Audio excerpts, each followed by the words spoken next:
What does it take to become a polyglot? I'm Joseph. This is Input English. The Input English channel provides comprehensible input for English language learners. These videos are at the intermediate level for people who already know a lot about English, but who want to improve their listening comprehension and their speaking ability. I speak a little slower than I ordinarily would, and I pronounce words very clearly. If you can follow these stories and these discussions, you can absorb the English language. You can acquire it with comprehensible input. Perhaps more importantly, we now have a library of more than 400 videos. So if you find that this content is comprehensible to you, if you find it interesting, then you can take advantage of this very large library of videos. The videos total more than 100 hours of content. One of the strategies that has proven very useful to us language learners is to repeat listening to the same content. Usually I space that repetition out over a period of weeks or maybe even months. I find that when I listen to the same content repeatedly, I get more and more out of it. One of the biggest joys for me creating this channel has been the comment section. The comment section contains good questions from very committed language learners. The comment section gives me a lot of inspiration and a lot of ideas for future content. That is very much at work today. One of the questions in the comment section was, how do I become a polyglot? So let's discuss that. Let's start by defining the term. Polyglot means many languages. Most people consider someone who speaks 3 languages to be trilingual. Someone who speaks 2 languages is bilingual. And when I was living in Austria, I was told that someone who speaks 1 language is an American. Of course, that was a joke, and the joke was on me. I didn't speak German very well at all. When I was studying in the university in Austria, I noticed that a lot of people were multilingual. So when we use the term polyglot, what do we mean? Well, if you do a search online, there will be references that say that a polyglot speaks 3 or more languages. But a more common definition is 4 or more languages. That's what I consider to be a polyglot. 4 or more languages appears to be a reasonable definition of a polyglot. Now, I should disclose right away that I am not a polyglot. No, I speak English relatively well. I'm a native English speaker. I speak Spanish at an intermediate level. I enjoy Spanish, but I don't consider it a completed project. I consider my Spanish learning endeavors to be a work in progress, and that distinction will probably be permanent. I doubt that I will ever proclaim that I am done learning Spanish. Really, I'm not done learning English. I learn more about English every day. So with that out of the way, how could we develop a plan to become a polyglot? That is, to become fluent or proficient in 4 or more languages. Well, the short answer is I would use comprehensible input. But let's do more analysis. First of all, you should consider your starting point. What is your native language? Where did you start out? Because that will give you a clue how much time it's going to take you to acquire a new language. Everyone on this channel speaks their native language, so that's one. So really, to become a polyglot, one would only need to learn 3 more languages. The next bit of information we have here is that this channel produces intermediate level content. So if you are watching this channel and you understand these videos, then you already have a significant level in English. That would suggest that maybe English should be the first language you carry to fluency because of where you are. You are watching intermediate level content and understanding it. There's another reason you might want to embrace English as a language to acquire because of its use worldwide. English has become a lingua franca. It doesn't always provide you a way to communicate with others. It is a very good tool for communicating with people in a variety of countries around the world. Now, those are some practical reasons you might choose English, for instance. But what I find is that practical reasons are frequently not as motivating as passion. I've heard many language learners state clearly that their success in their target language was because they loved the language and they wanted it. They really wanted it. And that compelled them to devour huge amounts of input. In language learning, passion goes a long way. So if you're watching these videos, and if you're understanding these videos, and if you have a passion to learn English, then you're in great shape. If that is where you find yourself, you could assume that you're nearly halfway to your goal of being a polyglot. So what about the cost of doing this?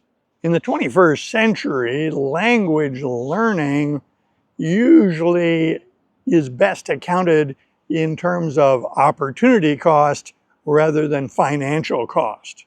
In my situation, acquiring Spanish, I have spent very little money. I subscribed to Dreaming Spanish over the past 2.5 years, and my total expense for that was less than $250. So the financial expense of learning Spanish has not been very high for me. A lot of the content that we access once we get to a reasonable level of understanding is actually free. You can get a lot of input content for free on the internet and on YouTube. The Input English channel is a great example of that. As we look at the opportunity cost of learning a language with comprehensible input, we need to be realistic. When we want something, it is normal for us to want to know how much it's going to cost. Since comprehensible input is frequently available for free or for very little money outlay, then we really need to judge our cost in terms of the time it takes us. This gives us an interesting problem because there is no clear way of predicting how many hours of comprehensible input it will take any of us to acquire our target language. There have been many attempts at this, but I've not seen a comprehensive framework that turned out to be super accurate. What I observed as an English speaker learning Spanish with comprehensible input, when I got to about 2,000 hours, I was pretty comfortable listening to and understanding most content. The only problem I have now with native content is when they use a lot of slang, a lot of local terms. I also have some trouble with literature in Spanish because it has a very different vocabulary than the input I used to acquire Spanish. Now, I'm working on remedying that problem, but that's going to take more time. The bottom line is I find that it takes thousands of hours to acquire a new language. There is no quick solution to attain this goal. If we accept that, now we can do some math. Let's use 3,000 hours for our target of input to attain a good level in our target language. Then the question arises, when do you want to attain that goal? You might say 3 years. 3,000 hours, 3 years, the math is simple. That's 1,000 hours a year. That's over 80 hours a month, more than 20 hours a week. And so now we can liken that rate of language acquisition to a part-time job. If we're putting 1,000 hours into a language per year, it's like we just got a part-time job. Now, I find that I can usually fit that into my day by using time that I otherwise would have wasted. I don't watch television. I don't spend a lot of time scrolling on the internet, and I use daily habits to foster language acquisition. Each day, over breakfast and coffee, I get 1 hour of input minimum. Whenever I drive somewhere, I am listening to input in the car. In the evenings, I find more opportunities to get more input. At the present time, I get 2 to 2.5 hours of input each day, every day, because I've kept those habits alive.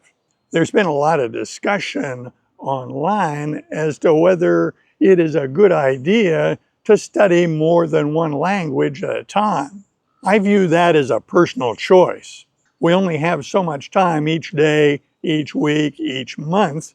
So I assume that if I were to start a second language, in addition to Spanish, that would probably decrease the amount of input I would get in Spanish, and it would thus slow my progress. There are also recommendations online to avoid trying to acquire very similar languages at the same time.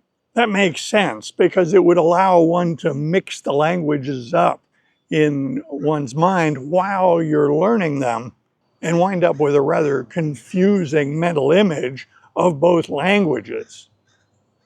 Because of that, I would not choose to try to acquire Italian while I'm learning Spanish. On the other hand, getting input in German would probably not be a big problem because German and Spanish are very different languages. For me, German will be the next language which I will acquire. I haven't decided when to start with daily input. My level in German is not 0 by any means. I don't find German mysterious. I just find that I don't speak it. This can be fixed with a lot of input. For people trying to become a polyglot, studying languages that are similar, one after another, could have advantages. Spanish speakers would likely find Italian and Portuguese rather easy to acquire. Languages that are very different than your native language are going to take more time to acquire. Even with comprehensible input, it just takes more input to acquire a language that's very different than one you already speak. I'm not aware of a reliable conversion factor that allows you to judge how much time it will take, but my working assumption is that if I were to choose a language that was not a European language, it would probably take me twice or perhaps 3 times as much input to develop fluency. So for people watching this video on this channel, we can conclude that you are nearly halfway to the goal of becoming a polyglot. You have your native language, you're a native speaker, you have a good foothold in English because you're understanding, comprehending intermediate content, and you've already learned how to use comprehensible input. You know that the content should be comprehensible. You should understand it. You know that the content needs to be interesting. It needs to be something that you want to know more about. And it needs to be compelling. It needs to be presented to you in a way that captures your imagination and makes it very easy for you to stay focused on the story or on the discussion. You have already learned to avoid looking up words in a dictionary, and you've already learned that studying by traditional methods, like memorizing vocabulary, using an Anki deck, or studying the structure of the language's grammar, are not going to be useful to you to acquire a new language. So then the next question is, what's next? If you have set the goal to become a polyglot, then focus on one language and become relatively proficient in it. Don't be quick to scatter your resources on several languages at the same time, because there's not a lot of time available each day to do that. Once you've gotten to a level of proficiency that is very satisfying to you, then it's time to add input in your next target language. Choosing that language is an important step. As I said earlier, ideally you would choose a language that you love, a language that you adore, a language that you can't live without, because that passion for your target language will make getting the input and making progress much easier. Sometimes utilitarian motivation is very compelling. If, for instance, you want to move to a country where that language is spoken, your desire to move to that country may provide a great deal of motivation to focus on the input and acquire the language. Personal and economic motivations are very real, and if they're strong enough, they can help you to reach your goal. One of the resources for language learning that is super powerful is not available to all of us at all times. It has been observed that if we have a partner, a spouse, a boyfriend, a girlfriend who is a native speaker in our target language, we will relentlessly learn that language. A romantic partner in your target language virtually ensures success. However, that's not available to all of us. I have not personally set the goal to become a polyglot. My goal is simple. I wanted to acquire Spanish, and that project is going very well. I would like to bring my German up to fluency, and that is planned for the future. Beyond that, I'm not certain. Over the years, I have tried to learn several languages by traditional methods. I tried to learn Japanese, I tried to learn Turkish, and I tried to learn Italian. In each case, I learned a lot of polite phrases and some vocabulary, but I never developed any significant skills in any of those languages. I suspect that one of those three will be selected by me as my fourth language as this project goes forward. The reason I tell you all of this is not to be prescriptive on what you should do, but to give you a framework of the thought process that you might use to make similar decisions in your own language learning program. I invite comments below, and if you like videos like this, be sure to click on this one next. See you soon.